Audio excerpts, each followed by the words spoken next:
ኪድስ ጎልድ ሶከር አካዳሚ በሜሪላንድ በአሰልጣኝ ኤልያስ እንዳለና በሥራ ባልደረቦቹ ታዳጊ ልጆችን እግር ኳስ ልምምድ በማሰልጠን ላይ እንዳለ ይታወቃል። ለክረምቱ በስፖርት ማሰልጠኛ ሕንፃ ውስጥ ዲሴምበር 6 ለሚጀምረው የእግር ኳስ ሥልጠና ምዝገባ ጀምረናል። ልምምድ የሚሰጥበት ቦታ አድራሻ 11751 ኦሪቨን አቬኒዩ ዊተን ስፖርት ፓቪሊዮን ሜሪላንድ ነው። እንደዚሁም የእግር ኳስ ሥልጠና አድማሱን በማስፋት በካናዳ አሁን ደግሞ በዲኤምቪ ቨርጂኒያ ልምምድ የሚሰጥበት ቦታ ፌርፋክስ ኤንቶን ዘ ፊውቲሊቲ ቨርጂኒያ መከፈቱን ሲያበስር በታላቅ ደስታ ነው። ምዝገባው በመካሄድ ላይ ነው። በታዋቂው የቀድሞ የኢትዮጵያ ብሔራዊ ቡድን ተጫዋች ሌጀንዱ ተካበ ዘውዴና ከአገር ቤት ጀምሮ ሕፃናት ልጆችን በማሰልጠን ከሚታወቀው አሰልጣኝ ኤልያስ እንዳለ ጋር በመሆን ልምድ ያላቸው ወጣት አሰልጣኞችን ጨምሮ ልጆቻችሁን ለማሰልጠን ዝግጅታችንን ጨርሰናል። ታዳጊዎች እግር ኳስ ችሎታ እንዲኖራቸውና በአካል ብቃት ይጠነከሩ እንዲሁም ከተለያዩ ጎጂ ሱሶች የጸዱ ብቁ ዜጋ ሆነው እንዲያድጉ ተግተን እንሰራለን። ወላጆች ልጆችዎን ያስመዝግቡ። ሥልጠና የሚሰጠው በስፖርት ማሰልጠኛ ሕንፃ ውስጥ ኢንዶር ነው። ከእናንተ የሚጠበቀው በሁለቱም ስቴቶች ዕድሜያቸው ከ15 በታች የሆናቸው ታዳጊዎችን ማስመዝገብ ብቻ ነው። አካዳሚያችን የመለማመጃ ኳስ በነጻ ያቀርባል። ለ3 ወር ሥልጠና በወር $100 ብቻ በመክፈል ዌብሳይቱ ላይ በመግባት ሬጂስተር ማድረግ ብቻ ነው። www kidsgoalsocceracademy.com ለመዝገባም ይሁን በማንኛውም የልጆቹ ሥልጠና ዙሪያ ጥያቄ ካለው በዚህ ስልክ ቁጥር መደወል ይችላሉ። 18008822 ኪድ ጎል ሶከር አካዳሚ። ጤና ይስጥልን አድማጮች፣ ይህ አዋዜ ልዩ ላልሰማችሁ ነው። ከመረጃዎቹ ጋር አብርሃም መኳንንት ነኝ። ኢራን በሰኔው ጦርነት ወቅት የወደመባትን የኒውክሌር መሠረተ ልማቶቿን ዳግም በላቀ ደረጃ እንደምትገነባ ይፋ አደረገች። ቴህራን ሕንፃዎቻችንንና መሠረተ ልማቶቻችንን በማውደም እኔን ማስቆም አይቻልም ብላለች። የቻይና መርከቦች ኢራንን ማስታጠቅ ቀጥለዋል ተባለም። የባላስቲክ ሚሳኤል ለማምረት ቁልፍ የተባሉ ኬሚካሎችን ከቻይና ጭነው የተነሱ መርከቦች በኢራን ወደብ ደርሰው ማራገፋቸው ተሰምቷል። ሩሲያ በዩክሬን ላይ የድሮንና የሚሳኤል ናዳ ትላንት አዳሩን ስታደርስ ማደሯ ተነገረም። ሁሉንም ጉዳዮች በዝርዝር እናስደምጣችኋለን። አብራችሁን ቆዩም።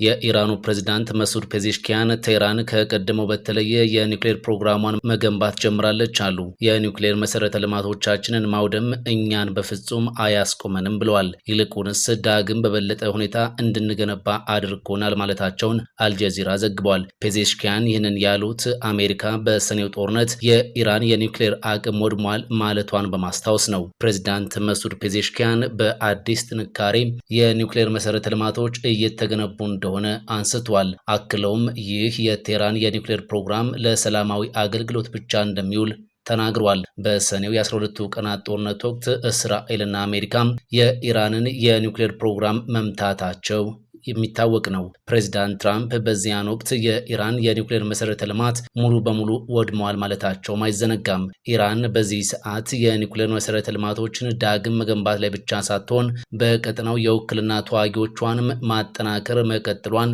የእስራኤል ሚዲያዎች እየዘገቡ ነው።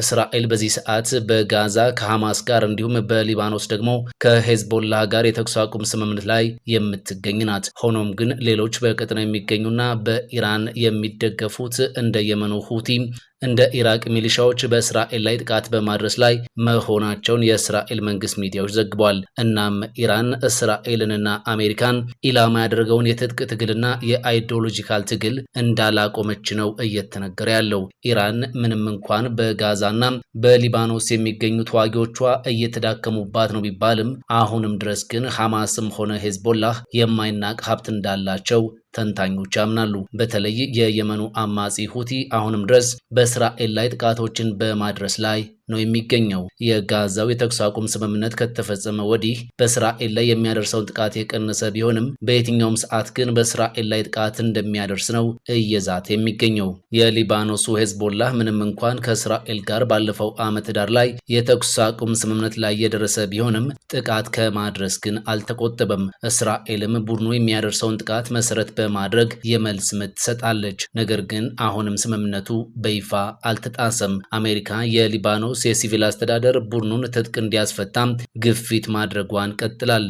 ነገር ግን ተንታኞች ሄዝቦላህን በቀላሉ ትጥቅ ማስፈታት አይቻልም የሚል እምነት አላቸው። ቡድኑም ቢሆን በገዛ ፍቃዱ ትጥቁን ያወርዳል ተብሎ አይታሰብም። በዚህ ሰዓትም ቡድኑ የታጠቃቸው መሳሪያዎች እጅግ ዘመናዊ መሆናቸውን በመግለጽ ነው እንዲህ የሚሉት። ጠቅላይ ሚኒስትር ቤንያሚን ኔትንያሁ የፕሬዝዳንት ጆሴፍ አውን መንግስት ቡድኑን ትጥቅ የማያስፈታ ከሆነ እስራኤል ራሷን ከጥቃት የመከላከል መብቷን እንደምትጠቀም ትላንት እሁድ ገልጿል። እሁድ ዕለትም የእስራኤል ጦር 4 የቡድኑን አባላት መግደሉን አስታውቋል። ሄዝቦላ ከእስራኤል ጋር ባደረገው የረጅም ጊዜ ውጊያ በሺዎች የሚቆጠሩ ተዋጊዎቹን ጨምሮ የረጅም ጊዜ መሪውን ሐሰን ናስረላህን በሞት እንዳጣ የሚታወስ ነው። ኢራን በራሷ እንዲሁም በውክልና ተዋጊዎቿ በኩል በእስራኤል ላይ የምታደርሰው ጥቃት ዳግም ኢራን ከእስራኤልና ከአሜሪካ ጋር ወደ ጦርነት እንዲገቡ ያደርጋቸዋል የሚሉ ትንተናዎችም እየተሰሙ ነው። እስራኤል በአሁኑ ሰዓት 5 የድንበር ስፍራዎችን በሊባኖስ ተቆጣጥራ የምትገኝ ሲሆን ስፍራውንም የምትለቀው የሊባኖስ መንግስት ሄዝቦላን ትጥቁን ሲያስፈታው ብቻ እንደሆነ በመግለጽ ላይ ትገኛለች። በደቡባዊ ሊባኖስ የሚገኙ ሊባኖሳውያን መንግስታቸው ሄዝቦላን ትጥቅ እንዲያስፈታላቸው ይፈልጋሉ። ምክንያቱም ቡድኑ ከእስራኤል ጥቃት እንዳልታደጋቸው በመግለጽ ሊባኖሳውያን የደህንነቱ ሁኔታ እንዲሻሻልላቸው የሚፈልጉ ቢሆንም ሄዝቦላ ትጥቁን ለማውረድ ባለመስማማቱ እስራኤልም ከስፍራው ለቃ ለመውጣት ባለመፍቀዷም የሰላሙ ሁኔታ እንዴት እንደሚረጋገጥ ግን እርግጠኞች አይደሉም። የመንግስታቱ ድርጅት በኢራን ላይ ማዕቀቡን የጣለ ቢሆንም የቻይና መርከቦች ግን ኢራንን ማስታጠቅ ቀጥለዋል ተባለም። መረጃዎች እንደሚያመላክቱት ለሚሳኤል ግንባታ ቁልፍ የተባሉ አሞኒየም ፐርክሎሬት የተሰኙ ኬሚካሎችን ከቻይና ጭነው የተነሱ መርከቦች በኢራን ወደብ ደርሰው ማራገፋቸው ተሰምቷል። የምዕራቡ ሀገራት ባለስልጣናት ይህንን ድርጊት ወትሮም ቢሆን መረጋጋት የማያውቀው ቀጠና ወደ ከፋ ምዕራፍ የሚያሸጋግር መሆኑን በመግለጽ በማስጠንቀቅ ላይ ናቸው። ኢራን ያላትን የሚሳኤል አቅም በሰኔው የጦርነት ወቅት እንዳሳየች አንዳንዶች ይገልጻሉ። ከዚህ ቀደም በሰኔ ኢራን 800 የባላስቲክ ሚሳኤል ለመስራት የሚያስችል አሞኒየም ፐርክሎሬት የተሰኘ ግብዓት ከቻይና አዛለች የሚል ዘገባም ተሰራጭቶ እንደነበር ይታወሳል። ኢራን ይህንን የምታደርገውም የራሷን አቅም ለማጠናከር እንዲሁም በውክልና በቀጠናው ለሚዋጉላት ኃይሎች ተጨማሪ አቅም ለመፍጠር እንደሆነም በስፋት ሲዘገብ እንደነበር የወቅቱ የታይምስ ኦፍ ኢዝራኤል ዘገባ ያስረዳል። ይህ የባላስቲክ ሚሳኤሎችን ለማምረት ግብዓት የሚሆነው አሞኒየም በርካታ ጊዜያትን የባላስቲክ ሚሳኤል በእስራኤል ላይ በማስወንጨፍ ለሚታወቀው ሁቲ ከኢራን እንደሚላክለትም ይታመናል። ሩሲያ በዩክሬን ላይ የድሮንና የሚሳኤል ናዳ ትላንት አዳሩን ስታደርስ ማደሯ ተነገረም። በዚህ የድሮን ጥቃትም የ2 ህጻናትን ጨምሮ የ15 ዩክሬናውያን ህይወት መጥፋቱ ተሰምቷል። ከዚህ ባለፈ በዛፖሮዥያ 60 ሺህ ነዋሪዎች ከኤሌክትሪክ አገልግሎት ውጪ ማድረጉን የዩክሬን ባለስልጣናት ተናግረዋል። በዚያው በትላንቱ ምሽት የዩክሬን ኃይሎች በጥቁር ባህር የዘይት ወደብ ላይ የድሮን ጥቃት ማድረሳቸው ተነግሯል። ይሄው የትላንቱ ምሽት ጥቃትም በደርዘን የሚቆጠሩ ኤርፖርቶች በጊዜያዊነት እንዲዘጉ አስገድዶ እንደነበር አልጀዚራ ዘግቧል። ይህ በእንዲህ እንዳለ የዩናይትድ ስቴትሱ ፕሬዝዳንት ዶናልድ ትራምፕ የረጅም ርቀት ሚሳኤል የሆነውን ቶም ሃውክን ለኪቭ ለመስጠት እያሰቡበት እንዳልሆነ ታውቋል። ዩክሬን ይህንን ሚሳኤል ከአሜሪካ የምታገኝ ከሆነም የጦርነቱ ገጽታ እንደሚለወጥ ሲገለጽ ቆይቷል። ሩሲያ ግን የጦርነቱን ገጽታ የመለወጥ እድል ባይኖረውም አሜሪካ በፍጹም ለዩክሬን መስጠት እንደሌለባት ስትናገር ቆይታለች። አሻፈረኝ ብላ ግን ከሰጠች የሞስኮና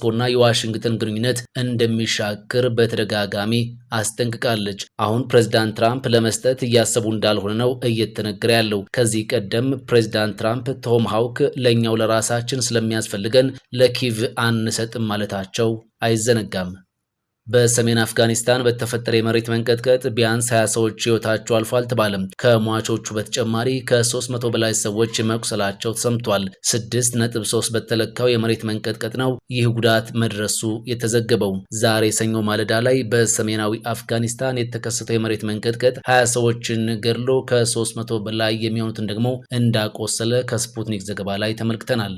በህገወጥ መንገድ ወደ ኬንያ የገቡ 44 ኤርትራውያን ስደተኞች መያዛቸውን ፖሊስ ይፋ አደረገም። በህገወጥ መንገድ ኬንያ የገቡ 44 ኤርትራውያን ስደተኞች በምዕራባዊ የሀገሪቱ ክፍል መያዛቸውን የሀገሪቱ ፖሊስ ይፋ አድርጓል። ቦንጉማ በተባለው የኬንያ ግዛት ትላንት እሁድ የተያዙ ስደተኞቹ ሚቲ ሚባሊ በሚባል ገጠራማ መንደር በሚገኝ የአንድ ግለሰብ መኖሪያ ውስጥ በቁጥጥር ስር መዋላቸውን የፖሊስ መረጃ ይጠቁማል። ቦንጉማ ግዛት ኤርትራውያን ስደተኞች ከኢትዮጵያ ወደ ዩጋንዳና ከኢትዮጵያ ወደ ኬንያ የሚተላለፉበት መስመር ነው። ስማቸው ያልተጠቀሰ የዓይን እማኞች እንዳሉት ስደተኞቹ ትላንት ጧት በወታደራዊ ተሽከርካሪ ወደ አካባቢው መድረሳቸውን ቢቢሲ ዘግቧል። ኤርትራውያኑ በብሪጋደር ፖሊስ ጣቢያ የተያዙ ሲሆን ምርመራ ተደርጎባቸው ፍርድ ቤት እንደሚቀርቡ ተነግሯል። በኤርትራ ያለውን አፈናና ጭቆና የሚሸሹ ስደተኞች ከዚህ ቀደም በሱዳን ያልፉ የነበረ ቢሆንም በእርስ በርስ ጦርነቱ ምክንያት ይህንን መንገድ መጠቀም አልቻሉም። ዩጋንዳ ከጥር ጀምሮ የስደተኞች ምዝገባ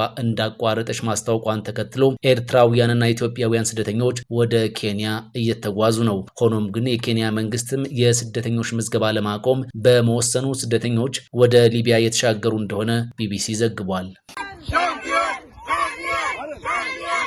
ኪድስ ጎል ሶከር አካዳሚ በሜሪላንድ በአሰልጣኝ ኤልያስ እንዳለና በሥራ ባልደረቦቹ ታዳጊ ልጆችን እግር ኳስ ልምምድ በማሰልጠን ላይ እንዳለ ይታወቃል።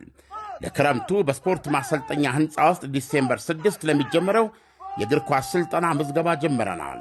ልምምድ የሚሰጥበት ቦታ አድራሻ 11751 ኦሪቨን አቬኒዩ ዊተን ስፖርት ፓቪሊዮን ሜሪላንድ ነው። እንደዚሁም የእግር ኳስ ሥልጠና አድማሱን በማስፋት በካናዳ አሁን ደግሞ በዲኤምቪ ቨርጂኒያ ልምምድ የሚሰጥበት ቦታ ፌርፋክስ ኤንቶን ዘ ፊውቲሊቲ ቨርጂኒያ መከፈቱን ሲያበስር በታላቅ ደስታ ነው። ምዝገባው በመካሄድ ላይ ነው። በታዋቂው የቀድሞ የኢትዮጵያ ብሔራዊ ቡድን ተጫዋች ሌጀንዱ ተካበ ዘውዴና ከሀገር ቤት ጀምሮ ሕፃናት ልጆችን በማሰልጠን ከሚታወቀው አሰልጣኝ ኤልያስ እንዳለ ጋር በመሆን ልምድ ያላቸው ወጣት አሰልጣኞችን ጨምሮ ልጆቻችሁን ለማሰልጠን ዝግጅታችንን ጨርሰናል። ታዳጊዎች እግር ኳስ ችሎታ እንዲኖራቸውና በአካል ብቃት ይጠነከሩ እንዲሁም ከተለያዩ ጎጂ ሱሶች የጸዱ ብቁ ዜጋ ሆነው እንዲያድጉ ተግተን እንሰራለን። ወላጆች ልጆችን ያስመዝግቡ። ስልጠና የሚሰጠው በስፖርት ማሰልጠኛ ሕንፃ ውስጥ ኢንዶር ነው። ከእናንተ የሚጠበቀው በሁለቱም ስቴቶች ዕድሜያቸው ከ15 በታች የሆናቸው ታዳጊዎችን ማስመዝገብ ብቻ ነው። አካዳሚያችን የመለማመጃ ኳስ በነጻ ያቀርባል። ለ3 ወር ስልጠና በወር $100 ብቻ በመክፈል ዌብሳይቱ ላይ በመግባት ሬጂስተር ማድረግ ብቻ ነው። www kidsgoalsocceracademy.com ለመዝገባም ይሁን በማንኛውም የልጆቹ ስልጠና ዙሪያ ጥያቄ ካለው በዚህ ስልክ ቁጥር መደወል ይችላሉ። 18008822 ኪድ ጎል ሶከር አካዳሚ። ፈጣን ያልተሰሙ መረጃዎችንና ትኩስ የኪነ ጥበብ ዜናዎችን ለማግኘት የቁም ነገር ሚዲያ የዩቲዩብ ቻናልን በመቀላቀል ቤተሰብ የሆኑ ቻናላችንን ሰብስክራይብ ያድርጉ። በቲክቶክም አለን። ቁም ነገር ሚዲያ ኦፊሻል ብለው ይከተሉን። እናመሰግናለን። ቁም ነገር ሚዲያ፣ ለቁም ነገር እንሰራለን።